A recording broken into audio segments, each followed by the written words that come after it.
স্বামীর সাথে কলার ধরে বলি, আমার এখনই ডিভোর্স লাগবে, তুমি আমাকে এখনই ডিভোর্স দাও। তাকিয়ে দেখে আমার স্বামী ফ্যালফ্যাল করে কান্না করতেছিল।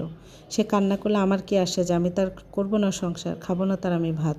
স্বামী তখন বলে, কাগজপত্র ঠিক করে আমি তোমাকে ডিভোর্স দিব। অল্প দিনের ভিতরে আমাদের ডিভোর্স হয়ে যায়। আমি অনেক খুশি হয়েছি, করবো না তার সংসার। ডিভোর্স লেটার হাতে দিয়ে আমার স্বামী বলে, এই নাও ডিভোর্স লেটার, এই বাড়ির দিকে আর কখনো আসবা না, তোমার সঙ্গে আমার কোনো আজকের পর থেকে সম্পর্ক রইল না। আমি অনেক খুশি হয়েছি, খুশি হয়ে বাবার বাড়িতে চলে যাই। আজকে আমি বাবার বাড়িতে আসছি 3 দিন। 3 দিনে আমাকে বুঝিয়ে দিয়েছে আমার বাবার বাড়িতে আমার মা বাবা, আমার স্থানটা কোথায়। আমি যখন প্রথম যেদিন আসি, বড় একটা ব্যাগ নিয়ে সব কাপড় চোপড় গুছিয়ে নেয়, তখন আমার ভাই জিজ্ঞাসা করে, কী রে আপু, এত বড় ব্যাগ নিয়ে যে আসলেই, কতদিন থাকবি, অনেক দিন থাকবি নাকি? তার কথার উত্তর না দিয়ে আমি রুমে চলে যাই। খাবার টেবিলে নাস্তা করতে যখন আমি বসি সকালে, তখন আম্মু বলে, তোমার আরও মানিয়ে নেওয়া উচিত ছিল, এই বয়সে ছেলেরা একটু একটু শরীরে হাত তোলেই, তাই কথায় কথায় কি বাবার বাড়িতে চলে আসতে হবে?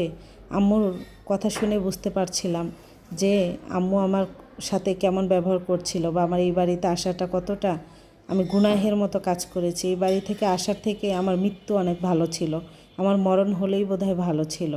আম্মুর কথায় উত্তর না দিয়ে নাস্তাটা কোনো রকম কষ্ট করে খেয়ে চলে যাই। রাত্রে যখন বাবা আসে, রাত্রে খাবার খেতে বসি, তখন বাবা বলে, কথায় কথায় বাবার বাড়িতে আসবা বড় বড় ব্যাগ নিয়ে, আমাদের তো পাড়া মহল্লায় একটা মান সম্মান আছে না, তোমার জন্য আমরা কাউকে মুখ দেখাতে পারি না।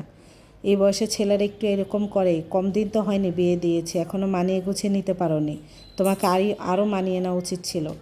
বাবার কথা শুনে রাত্রে ভাতটা আর খেতে পারলাম না, চোখের পানি মুছতে মুছতে রুমে চলে যায়। বাবা শুধু পাড়ার মানুষ কি বলবে, মহল্লার মানুষ কি বলবে, এটাই দেখলো, কিন্তু আমার আঘাতের চিহ্ন দেখলো না। আমার স্বামী যে আমাকে কত শরীরে আঘাত তুলেছে, আমার শাশুড়ি শ্বশুরের কথায়, ননদের কথায়, তারা যে আমাকে কত খোঁটা দিয়েছে, এটা আমার বাবার কাছে কিছুই মনে হয়নি। ওই যে আমি ডিভোর্স দিয়ে চলে এসেছি, এটাই তার কাছে অনেক বড়।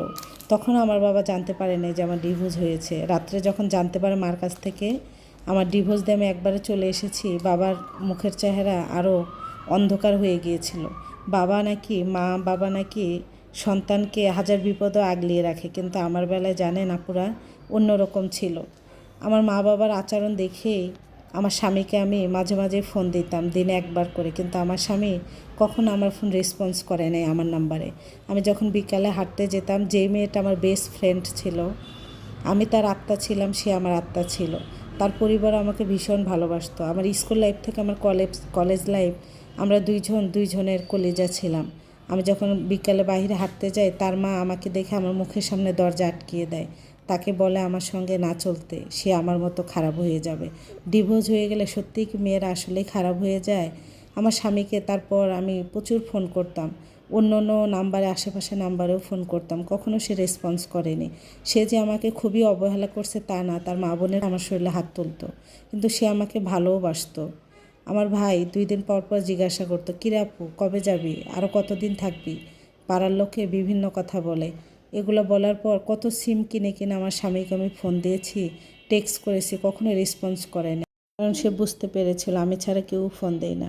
আমার পরিবারে এইরকম কথায় আমার মনে হতো, জানেন আপুরা, আমি একবার যদি আমার স্বামীর কাছে যেতে পারতাম, তার ঘরে যদি এক লোকমা ভাত আমি খেতে পারতাম, আমার বাবা মার সঙ্গে আমি কখনোই সম্পর্ক রাখতাম না। এটা একটা আপুর লাইফ থেকে নেওয়া। বিয়ের পর মেয়েদের জন্য সবার বাড়ির ভাতই অনেক মূল্য হয়ে যায়, জানেন আপুরা, শুধু স্বামীর বাড়ির ভাত ছাড়া। এজন্য আমরা স্বামীকে ভালোবাসবো, স্বামীকে যতটুকু মেনে নেওয়া যায় ততটুকু মেনে নেব। ধন্যবাদ সবাইকে।